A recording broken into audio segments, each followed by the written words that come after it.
Aunty बाहर। तुझे से तेरे वजह से काम पता नहीं होता। वाह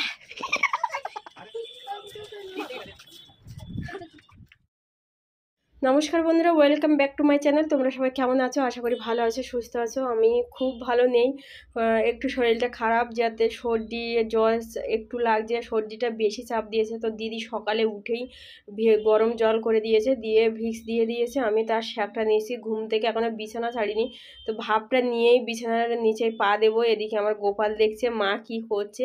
তো যে যেখান থেকে ব্লগটা দেখছো অসংখ্য ধন্যবাদ মিস মানু ব্লগে, আর একবার ওয়েলকাম জানিয়ে ব্লগটা শুরু করে দিই। আজ পুরো দিন কি করছি না করছি দেখতে থাকো, আশা করি তোমাদের অনেক ভালো লাগবে। আর তোমাদের আগের ব্লগে বলেছি দিদি এসছে, তো দিদির পুরোপুরি তোমাদের এখনও দেখানো হয়নি, তো পরের ব্লগে তোমাদের দেখাবো দিদিকে। আমার দিদি গ্রাম থেকে এসছে, ও শুধু এখানে এসছে ডাক্তার দেখাতে, ওর মাথা থেকে পা অবধি কিন্তু অনেক প্রবলেম। তো জানি না, যাওয়া আসা করছে ডাক্তারের কাছে, কি হবে না হবে এখনও ফাইনাল হয়নি। কালকে যাবে ডাক্তারের কাছে, তোমাদের লাইভেও বলে দিই যে ও ডাক্তারের কাছে যাচ্ছে, তো এখন ফাইনাল হয়েছে কালকে যাওয়ার। তো দেখা যাক কি বলে ডাক্তারের, না হবে কি প্রবলেম, সে সব কিছু তোমাদের পরের ব্লগে শেয়ার করব। তো যাই হোক, পিকু বলছে যে মা আমিও করবো। তো আমি বলছি না বাবা, এখানে প্রচুর কষ্ট হয়, তুমি করবে? তা বলছি কি হ্যাঁ আমি করব। তো আমি বলছি না করতে হবে না, তুমি অনেক কষ্ট পাবে। তা ও মানছে না, তা বলছি এসো। তো ওকে নিয়ে যেই ওর ভেতরে ঢুকেছি, ও এত কষ্ট পেয়েছে, বলছি ও বাবা গো আমার ছাড়ো ছাড়ো ছাড়ো, এরকম করছে, বুঝতে পারছো? তো এখন এটা হচ্ছে 2-3 দিন আগের ব্লগ, আমি এডিটিং করে উঠতে পারিনি, সেই জন্য তোমাদের ছাড়তে পারিনি। এখন আপাতত অল্প সর্দি আছে, আর এটা নেওয়ার পরে এত সুন্দর ফিলিং হচ্ছে কি বলবো, নাকটা মুহূর্তের মধ্যে খুলে গেছে। আর কি বলো তো, আমি একটা কালকেই বলেছিল, তো আমার এটা নিতে ভালো লাগে না, এতটা কষ্ট হয় না। তো আমার বর দেখো, তোমরা দেখো কিভাবে চেপে ধরে রেখেছে। আমি না একবার দিচ্ছি উঠছি, একবার দিচ্ছি, ওইভাবে যে বসে থাক মুখটা ঢেকে বসবো সেটা পাচ্ছিলাম না, সেই জন্য ও চেপে ধরেছিল। আর এদিকে গোপাল কেঁদে উঠেছে যে মাকে মারছে। তাই বলছি না বাবা, তোমার বাবু তো আমাকে কখনোই মারিনি, চেপে ধরেছিল আমি উঠে যাচ্ছি বলে, তখন ও চুপ করে আছে। তো যাই হোক, এতটা কষ্ট হচ্ছিল যে কি করব, কিভাবে কাজ করব পুরো দিন। যখনই এই ভাবটা নিয়েছি তখন শরীরটা একদম ফ্রি হয়ে গেছে। যতই কষ্ট হোক না কেন, শ্বশুর শাশুড়ি থাকলে তো একটু হেল্প করে, আর শ্বশুর শাশুড়ি নেই মানে আমার নিজের কাজ নিজেই সব কিছুই গুছিয়ে নিতে হবে। যেহেতু কালকে দিদি এসে, দিদিকে তো কাজ বলা যায় না কোনো কিছুই, সব কিছুই আমাকে করতে হয়। তো দিদি একটু ক্যামেরা করে দিয়েছে, আমি একটু ভিডিও করে নিয়েছি। আমি বলছি তুই একটু ক্যামেরাটা ধর, আমি আমার ব্লগগুলো করি। তো করে দিয়েছে, যে মাঝে মাঝে একটু কালো মতো হয়ে গেছে, ও বুঝতে পারিনি। আমি এডিটিং করতে গিয়ে দেখি সব জায়গায় একটু একটু কালো কালো হয়ে গেছে। তো যাই হোক, আজ পুরো ভিডিওটা দেখতে থাকো, আজ পুরো দিন কী করছি না হচ্ছি তোমাদের অনেক ভালো লাগবে। সবাই লাইভেও এসেও বলছে প্রতিদিন কেন ভিডিও ছাড়ো না, আর ডেলি কেন ভিডিও দাও না, মেসেজও করছো। তো আমি একটাই বলবো, আমার ছেলে নিয়ে আমি পারি না, আমার ছেলেটাই আগে নয়, ছেলে ছেড়ে আমি ভিডিও করব। আমি যখনই ফাঁকা একটু ফ্রি পাই তখনই কিন্তু আমি লাইভে আসি। তো দেখো এখানে কত সুন্দর ফুল ফুটেছে দেখতে পাচ্ছ, টগর গাছের পাশেই কিন্তু গাঁদা ফুল হয়েছে, কত সুন্দর লাগছে না। তো যাই হোক, তোমাদের সকালের পূর্বটা দেখিয়ে দিলাম। এবার এসছি সকালে টিফিন করার জন্য, তো দিদিকে বললাম, দিদি বলছে আমি কি কাটবো দিয়ে, তো আমি এটাই দিয়েছি, ক্যাপসিকাম আর পেঁয়াজ কাটতে দিয়ে দিয়েছিলাম, সেটাকে কেটে দিয়েছিল। তো সকালে ব্রেকফাস্টটা এটাই করলাম, ব্রেকফাস্টে চা আর ব্রেড টোস্ট। তো এটাই সকালের খাওয়া দাওয়া। তাড়াতাড়ি করতে কিছুই ভালো লাগছিল না, তাহলেও করতে হবে। আর একটুখানি বিরিয়ানি ছিল, কালকে হোটেল থেকে নিয়ে এসেছিলো, সেটা আছে, তো খেয়ে পোষায়নি। তো আমি বলছি চলো না আজ রাতে একটু বিরিয়ানি করো। তো বলছে ঠিক আছে, পোলট্রি নিয়ে এসবো, তুমি কেটে দেবে, আমি বিরিয়ানি করব। তো তোমাদের আগের ব্লগে দেখিয়ে দিয়েছিলাম যে পোলট্রি কাটা কীভাবে মেরেছি। তো দেখো কত রকমের মাছ নিয়ে চলে এসছে, তোমরা একটু দেখো। যখনই নিয়ে আসো বেশি একটু অল্প অল্প করে সব রকমের মাছ, যেহেতু এখন ফ্রিজ আছে সেই জন্য ফ্রিজে রেখে দিই। আর এদিক গোপাল বলছে মা তুমি তো খুব ভালো গান গাইছো, বেগুন বেগুন দাদা বেগুন, এই গানটা করেছে। তো ও হাসছে বসে বসে। তো এখন ফাইনালি টুকটুক করে সব রকমের কাজগুলো করে নিতে হবে, ভীষণ কষ্ট হচ্ছে, করতেও ভালো লাগছে না।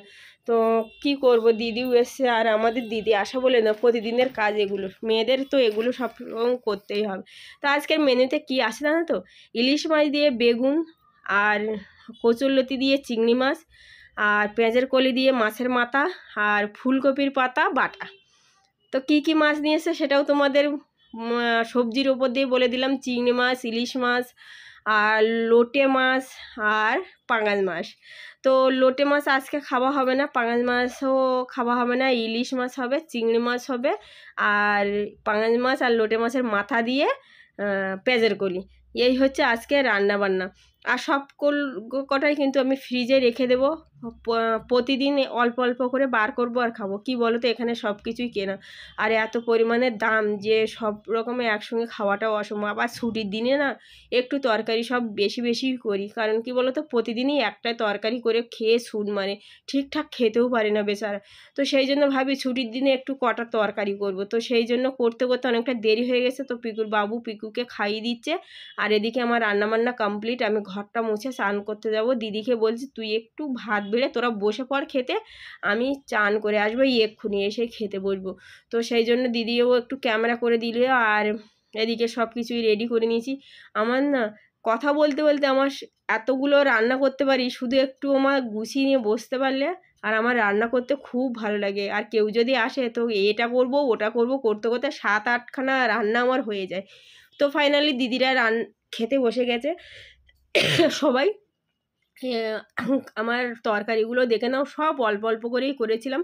তো খাওয়া দাওয়ার পরে রেস্ট করার পরেই কিন্তু চা নিয়ে একটু বাইরের দিকে এসেছি। সত্যি বলবো ওই ভাপটা নেওয়ার পরে শরীরটা একদম ফ্রি ছিল, আর ডোলো খেয়ে শুয়েছিলাম দুপুরে, সেই জন্য শরীরটা একটু ফ্রি লাগছে। তো যখন দিদি বলছে একটু চা খা, দেখবে আরও ভালো লাগবে, সত্যি চা খেয়ে না সত্যি একদম মনে হচ্ছে একদম ফ্রি হয়ে গেছি। তো যাই হোক, ফ্রি হবো না, রাতের দিকে আবার নাক ফাঁক সব বন্ধ হয়ে যাবে। তোমরা বুঝতেই পারছো, এখনও এডিটিং করছি, তো সর্দির একটা ভাব বুঝতে পারছো। তো যাই হোক, বাইরে চলে এসছে, আর এখানে সেই আমাদের পাশের বাড়ি যে বউটা আমার সঙ্গে যে ঝামেলা করেছিল ছাদে এসছে, তো আমার দেখেই ছুট মেরেছে। তোমরা বুঝতে পারছো, এত বাজে মহিলা ছিল যে আমি কি বলবো। এতটা ভালো আছি এখন তোমাদের বলে বোঝাতে পারবো না।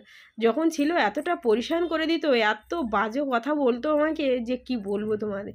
সেই জন্য বলি মানুষের আমি না বাজে কথা শুনতে ভালো লাগে না, শুনে শুনেই এমন একটা হয়ে গেছে যে আজকাল মানুষ খারাপ কিছু করলেও বাজে কথা বলে, ভালো করলেও বাজে কথা বলে। সেই জন্য আমি একবার ডিসাইড করেই নিয়েছিলাম যে এই ঘর ছাড়বো, যদি ওই ফ্যামিলি চলে যায় ভালো, না হলে আমি চলে যাব। এই বাজে কথা কে শুনবে। তো ওনারকে বলেই কিন্তু তাকে তাড়িয়েছি। ওনার বললো তোদের কোনো দোষ নেই, সবাই চলে যাবে, তোরা যাবি না কোথাও। তো সেই জন্য তাদেরকে তাড়িয়ে দিয়েছি নিচের 2তলায়, আর আমরা আছি 4তলায়। তো এই দেখো, তোমাদের বলছিলাম না রাতে বিরিয়ানি খাবো, তো দেখো কাটতে বসে গেছি। বললো সবাই বলছে তুমি ভালো মাংস কাটো, তুমি কাটো। তো বসে বললাম বড় বড় পিস করতে মাংস। তো আজকের ব্লগটা তোমাদের কেমন লাগলো, পুরো দিন কি করলাম না করলাম সেটাও তোমাদের শেয়ার করলাম। যদি তোমাদের বিরিয়ানি পছন্দ হয়, তো কার কার পছন্দ আমাকে কিন্তু কমেন্টে অবশ্যই জানিও। আমরা কিন্তু খুব মজা করে খাবো বিরিয়ানি। তো আজকের মতো ব্লগটা এই পর্যন্ত। তোমরা ভালো থেকো, সুস্থ থেকো, দেখাবে আরেকটা নতুন ব্লগে। এই ব্লগটা তোমাদের কেমন লাগলো না লাগলো আমাকে কিন্তু কমেন্টে জানিও। ভুলবশত যদি তোমাদের খারাপ কিছু বলে থাকি তাহলে কিন্তু জানিও।